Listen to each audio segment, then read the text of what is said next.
যেসব সংস্থা বা সোসাইটিগুলো আছে যারা রক্ত আন্দোলনের যোদ্ধা হিসেবে নিজেদেরকে নিয়োজিত করেছে, এটা এমন একটা কাজ যেটাতে মানুষ সহজে ব্লাড ডোনেট করতে আসে না, তাদেরকে উদ্বুদ্ধ করে নিয়ে আসতে হয়।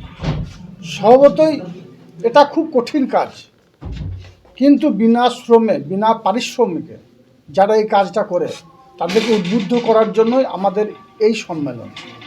সারা রাজ্যের বিভিন্ন প্রান্ত থেকে যারা রক্ত আন্দোলনের সঙ্গে যুক্ত এবং বিভিন্ন বড় মাপের মানুষ আছে যারা এই রক্ত আন্দোলনকে সমর্থন করে এবং এই ধরনের সংস্থা বা সোসাইটিগুলোকে উজ্জীবিত করে তারা সকলেই আজকে এসেছেন। এবং আমার বিশ্বাস আগামী দিনে বীরভূম জেলার মানুষ রক্ত সংকটে ভুগবে না এবং বীরভূম জেলার বিভিন্ন প্রান্ত থেকে যেসব সোসাইটি বা সংস্থাগুলো আছে তারা সকলে আজকে মজুত আছে, প্রেজেন্ট আছে, তাদেরকে এই সম্মেলন উদ্বুদ্ধ করবে বলে আমার দৃঢ় বিশ্বাস। প্রশাসনিকভাবে কি কি সহযোগিতা পাবেন তারা? প্রশাসনিকভাবে এইসব সংস্থাগুলো যেভাবে আমাদের কাছে আবেদন রাখবে সব দিক দিয়ে সহযোগিতা হাত বাড়িয়ে দেবো।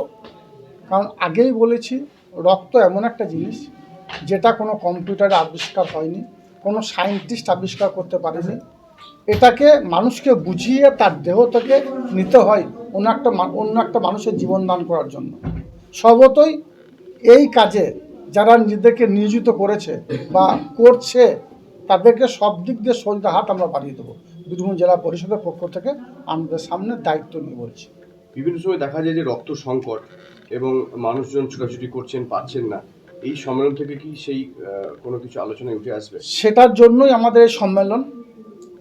কারণ বিগত দিনে অনেকবার হয়েছে এ ধরনের যে রক্ত সংকট দেখা দিয়েছে, তার জন্য যেসব স্বেচ্ছাসেবী সংগঠনগুলো আছে তাদেরকে আরও উদ্বুদ্ধ করতে চাইছি আমরা। তাছাড়াও বীরভূম জেলার যে কোনো প্রান্তে যে কোনো স্থানে রক্ত সংকট যখন দেখা দিয়েছে আমরা তখনই যারা এইসব সংগঠন যুক্ত আছে তাদেরকে কল করেছি বা ফোন করেছি, সঙ্গে সঙ্গে যে কোনোভাবে তারা পরিষেবা দিয়েছে। আমার দুই পাশে বসে আছেন, এরাও এই ধরনের পরিষেবাগুলো দিয়ে থাকেন। ইনি প্রত্যাশা গ্রুপের আছেন দায়িত্বে এবং ইনি বীরভূম জেলা ব্লাড ডোনেশন অ্যাসোসিয়েশনের সম্পাদকও আছেন।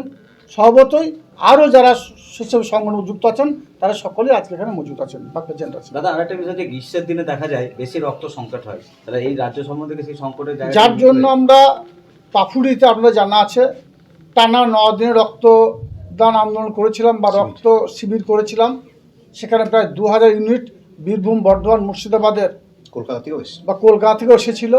যেসব সরকারি হসপিটালগুলো আছে রক্ত নিয়ে গেছে এবং বিভিন্ন সময়ে আমরা মেগা ইউনিট বা মেগা রক্ত আন্দোলন আমরা করে থাকি বা মেগা শিবির আমরা করে থাকি।